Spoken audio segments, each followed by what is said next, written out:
cold pavement soaked through my thin socks as I stood before the iron gates of St. Jude's. At 7 years old, most girls are playing with dolls. I was checking myself into an orphanage. My grandmother's screams, echoing in the distance, only proved one thing: my revenge had just begun. Pain was the last thing I remembered. A searing, blinding flash at the bottom of the grand oak staircase in my family's estate, followed by the cold realization that my 28 years of life had been nothing but a pawn's journey in someone else's game. As my cousin Leo stood at the top of the stairs, a smirk playing on his lips, I knew my grandmother Beatrice Mitchell had finally won. She had drained my inheritance, isolated me from anyone who ever cared, and ordered my elimination when I finally started asking the right questions about my parents' deaths. But when I opened my eyes again, there was no blood. There was no pain. There was only the suffocating scent of cheap gin and wilting lilies. I blinked against the harsh morning sunlight filtering through my bedroom window.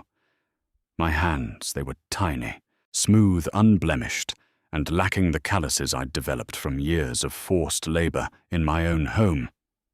I scrambled out of bed, my feet hitting the familiar hardwood floor, and rushed to the vanity mirror. A pale, wide-eyed 7-year-old stared back at me. My breath hitched in my throat. It was May 14th, 2005. I knew this date with agonizing certainty. Yesterday was my mother's funeral.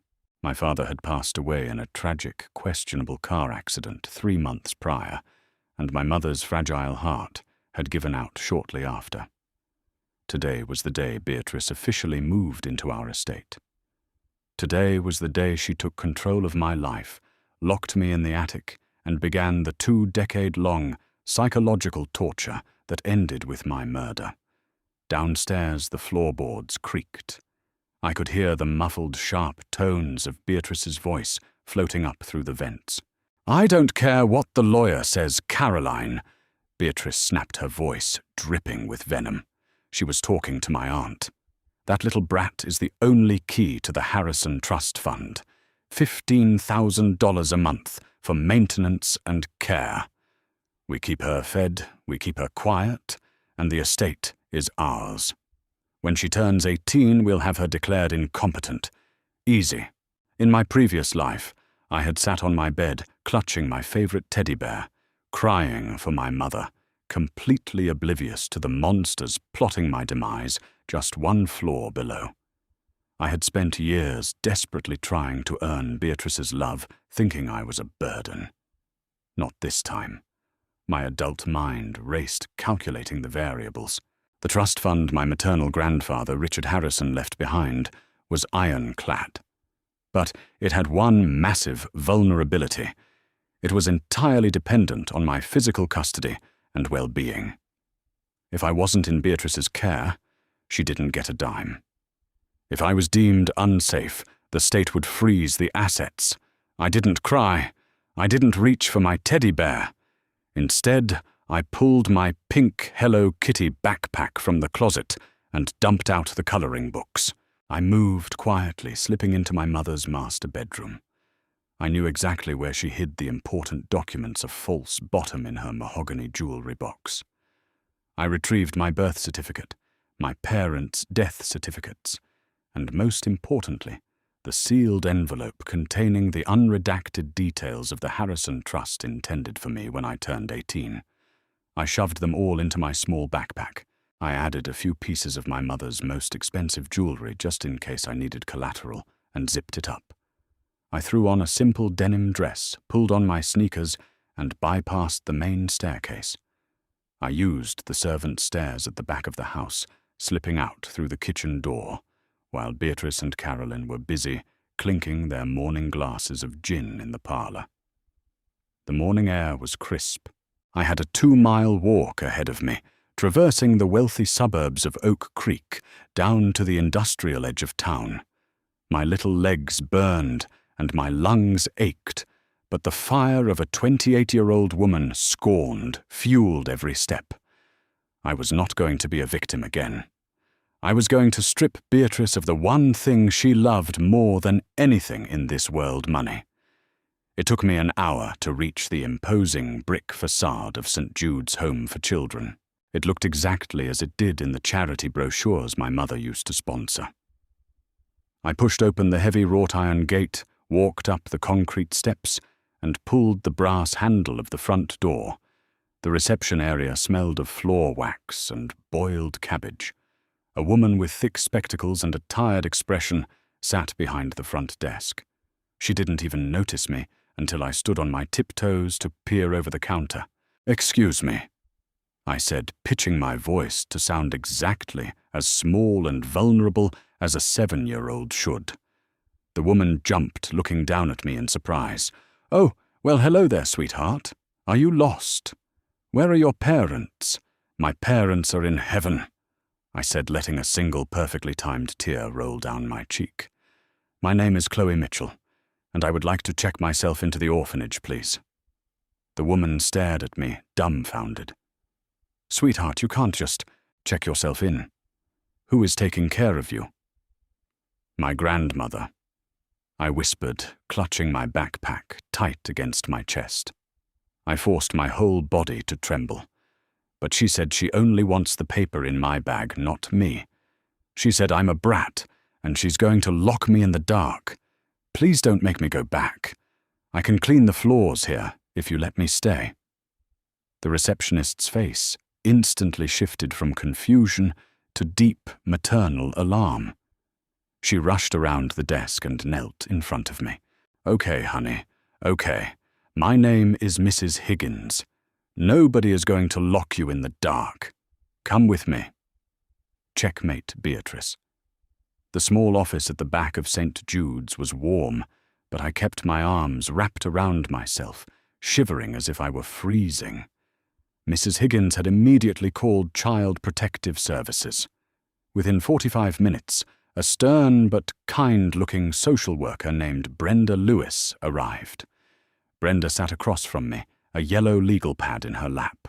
She had already taken my mother's jewelry and the trust documents from my backpack, cataloguing them with wide eyes. It wasn't every day a 7-year-old walked into an orphanage carrying $1 million trust deed and diamond earrings. "Chloe," Brenda said, softly, leaning forward. "Can you tell me how you got these papers?" "Mommy told me to guard them." I lied seamlessly. "She said if she went to heaven, Grandma Beatrice would try to take the money meant for my schooling. This morning, I heard Grandma tell Aunt Carolyn that she was going to take the money and declare me incompetent." I stumbled over the big word, intentionally watching Brenda's jaw tighten. She said if I cried, she would lock me in the attic. So I ran away. Brenda exchanged a dark look with Mrs. Higgins. A child knowing a word like incompetent was a massive red flag. It proved I was repeating exactly what I had heard. Suddenly, the heavy oak doors of the orphanage reception area banged open. Even from the back office, I could hear the shrill, demanding pitch of Beatrice's voice. "Where is she? Where is my granddaughter?" Beatrice shrieked. "I demand to see her immediately. She was abducted." Brenda held up a hand, signaling me to stay put, and stepped out of the office. I crept to the crack in the door to watch the performance. Beatrice looked a mess. Her perfectly coiffed hair was slightly frazzled, and she hadn't bothered to put on her pearls. The sheer, unadulterated panic radiating from her was delicious. It wasn't the panic of a grandmother who had lost a beloved child. It was the sheer terror of a parasite, realizing its host had escaped. "Mom, you need to calm down," Brenda said, stepping into Beatrice's path. "Are you Beatrice Mitchell?" "Yes, I am her legal guardian. A police officer called my house and told me she was here. Hand her over right now. The poor darling must be terrified wandering the streets." Beatrice brought a hand to her chest, trying to force a sob, but there were no tears. "Chloe is safe," Brenda said, her tone icy. "However, she is currently in state custody, pending an investigation." Beatrice froze. The fake sorrow vanished instantly, replaced by a rigid, terrifying anger. Investigation. On what grounds I am her grandmother? On the grounds that a 7-year-old child walked 2 miles alone to an orphanage holding highly sensitive financial documents because she was terrified you were going to lock her in an attic, Brenda fired back. Beatrice's face drained of color. That is absurd. She has an overactive imagination. She just lost her mother, for God's sake.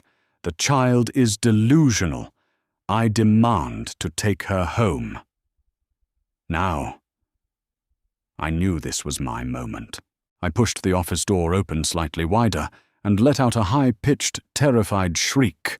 I scrambled backward, knocking over a stack of plastic blocks, and curled into a tight ball in the corner of the room, covering my head with my hands. "Don't let her take me!" I screamed, crying hysterically. "Please, the attic is cold. Please, Grandma, I'll be good. Don't lock the door." The entire reception area went dead silent. Beatrice stared at me through the open office door, her mouth agape in absolute shock. She hadn't even locked me in the attic yet, in this timeline that was scheduled for next week. But she couldn't defend herself without sounding insane. "Chloe, what are you doing?" Beatrice hissed, taking a threatening step forward. "Stop this nonsense at once. Back away from the child." A deep, authoritative voice boomed from the entrance. I peeked through my fingers. Standing in the doorway was Mr. Henderson, the senior partner at my grandfather's law firm and the executor of the Harrison Trust. Brenda had called him, using the contact information on the documents I brought. Mr. Henderson was a tall, imposing man who had always been suspicious of Beatrice.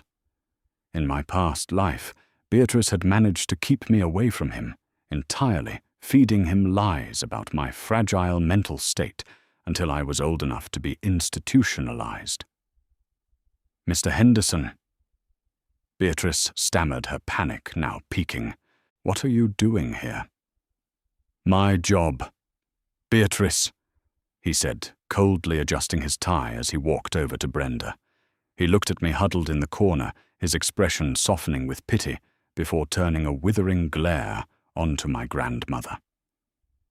I received a very troubling call from Child Protective Services regarding the sole beneficiary of the Harrison estate. It seems the conditions of your guardianship are already in violation. "Violation?" Beatrice's voice cracked. "It's been 24 hours since the funeral. I haven't done anything." "Exactly," Mr. Henderson said. "You haven't secured the premises, you haven't provided a safe environment, and the child is traumatized. According to Section 4, Clause B of Richard Harrison's will, if the appointed guardian fails to provide a demonstrably safe and loving environment, the monthly stipend of $15,000 is immediately suspended, and custody defaults to a state-appointed ward until a suitable replacement is found." Suspended. Beatrice gasped, literally stumbling backward. The word hit her harder than a physical blow. Without that money, she couldn't pay her massive gambling debts. She couldn't keep the estate running. She was ruined. "I am filing an emergency injunction to freeze the trust accounts this afternoon." Mr. Henderson continued, his voice devoid of sympathy. "And I will be personally funding CPS's investigation into your treatment of Chloe. I suggest you leave this facility, Beatrice, before I ask the police to escort you out." Beatrice looked at me. For a split second, the mask slipped, and I saw the raw, murderous hatred in her eyes, the same look she gave me right before Leo pushed me down the stairs 21 years in the future. But I didn't cower. Still curled in a ball, safely tucked behind the legs of the social worker and the lawyer, I lowered my hands from my face. I looked directly into my grandmother's eyes, and right before she turned to leave in absolute disgrace, I gave her a tiny knowing smile. The panic that washed over her face was better than any inheritance. She turned and fled St. Jude's, her heels clicking frantically against the tile. But this was only day one. Taking her money was just the beginning. I was going to take absolutely everything she loved, piece by piece. 72 hours later, the gavel slammed down in room 402 of the Cook County Family Court, severing Beatrice Mitchell's access to the Harrison Trust Fund indefinitely. I sat in the heavy mahogany chair beside Mr. Henderson, my legs dangling above the courtroom floor. I was wearing a pristine white dress with a Peter Pan collar, clutching a brand-new coloring book. I looked the picture of innocent, traumatized youth. Inside, I was grinning like a shark. The judge, a stern woman named Honorable Patricia Caldwell, had taken one look at the sworn affidavits from the CPS workers and the unhinged contradictory testimony from my grandmother, and made her decision swift. Temporary guardianship was awarded to the state with physical placement in the home of Dr. Evelyn Hayes, a retired pediatric psychiatrist, vetted personally by Mr. Henderson.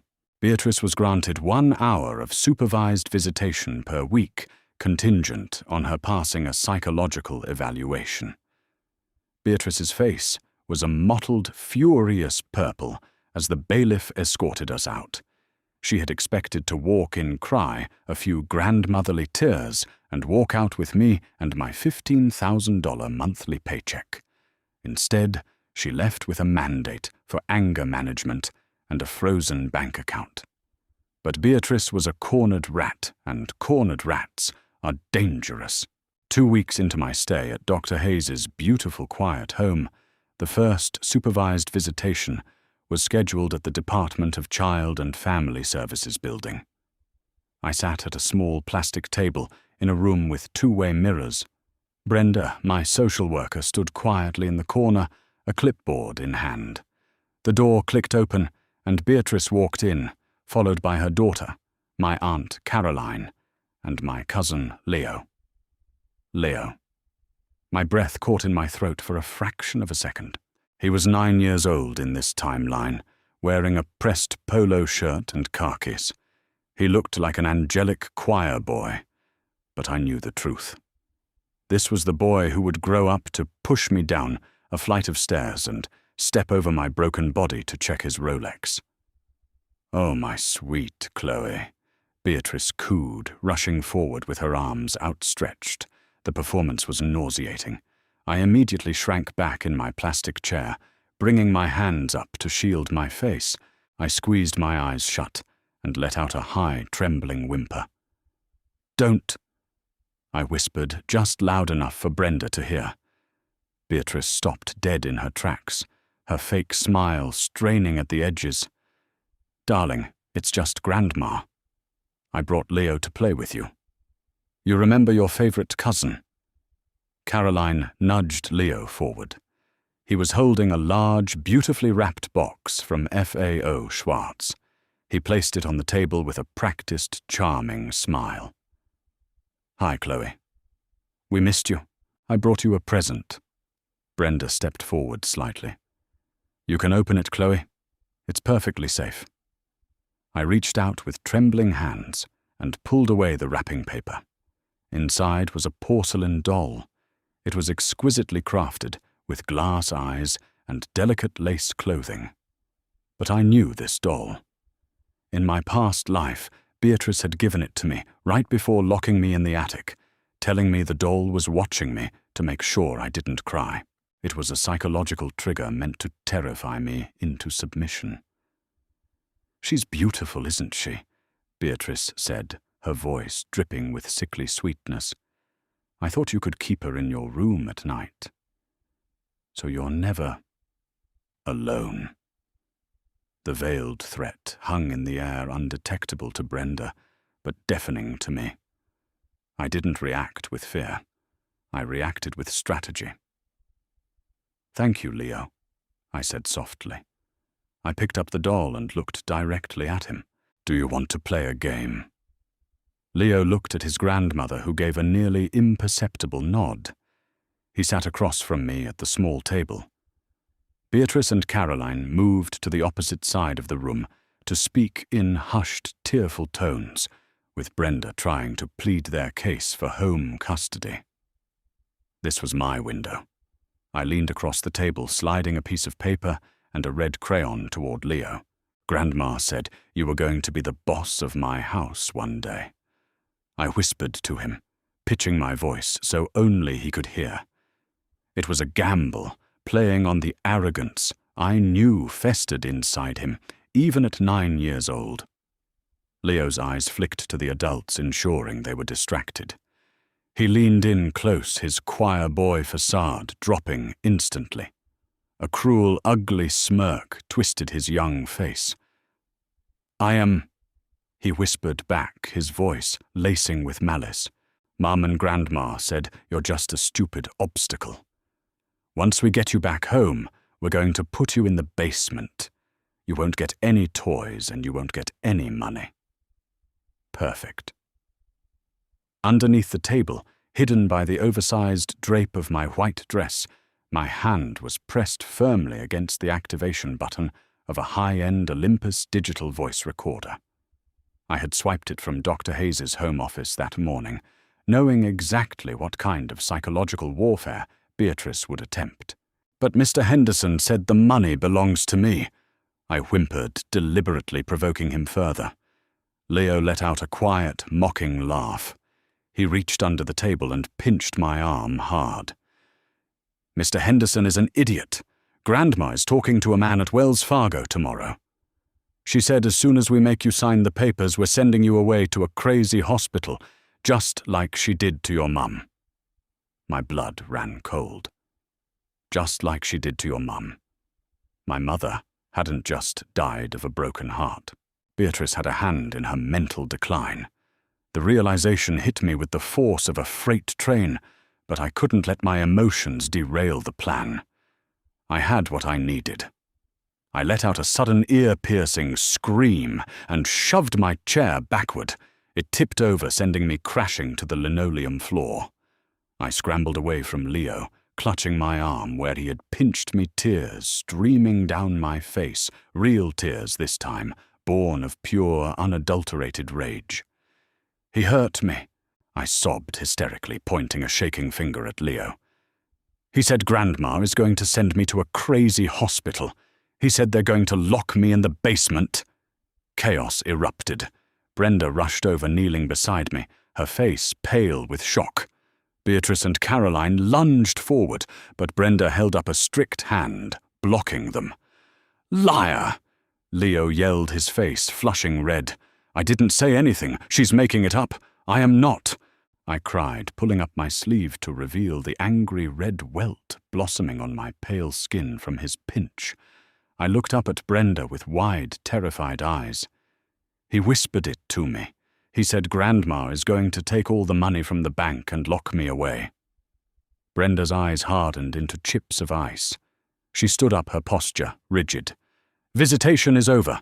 Immediately."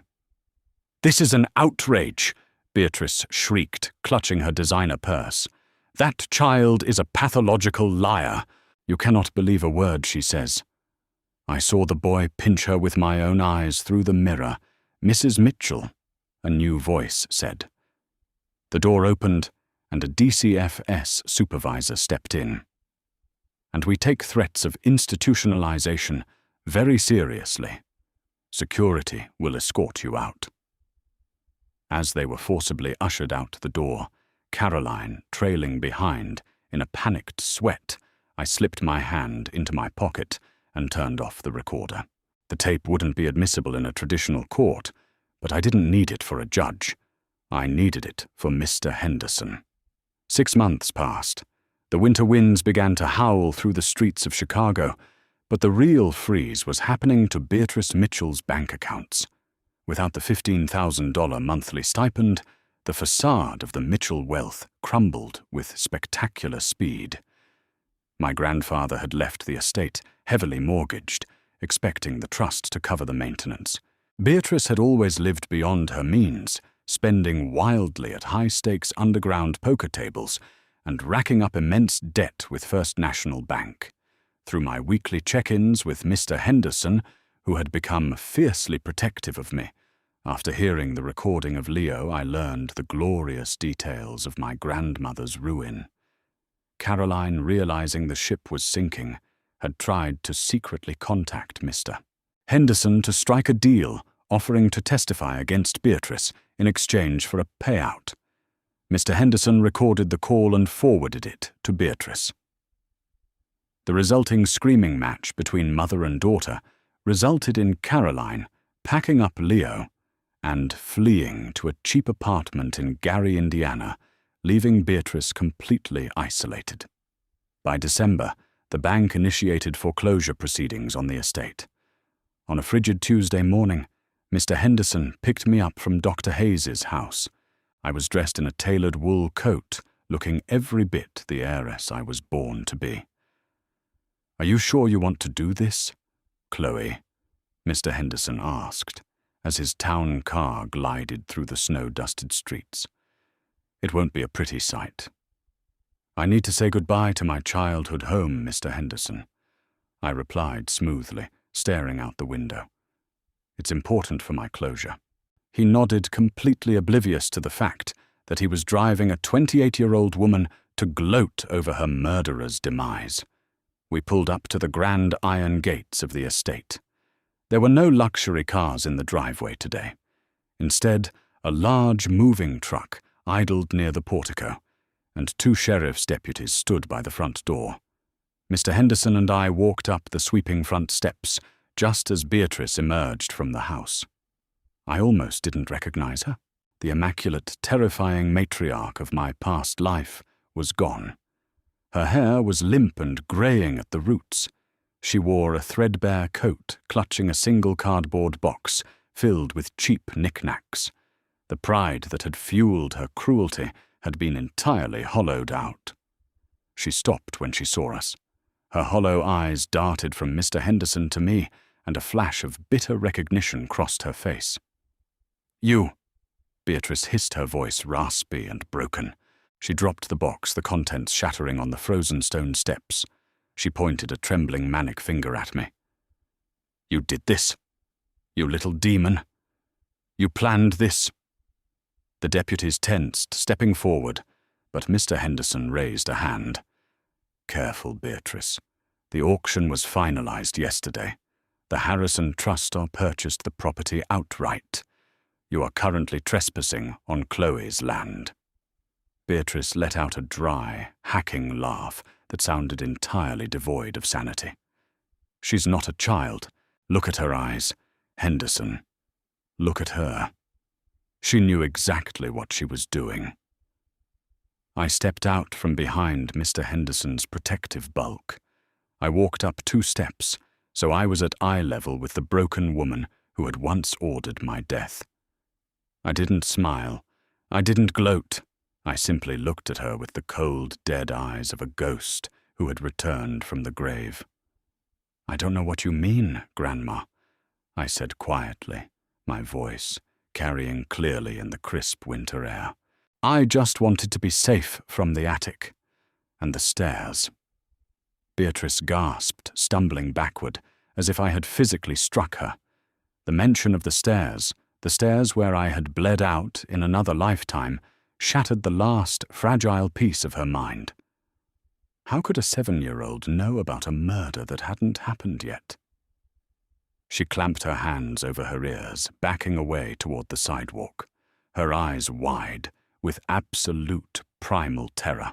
She was looking at a monster of her own, realizing far too late that the prey had become the predator.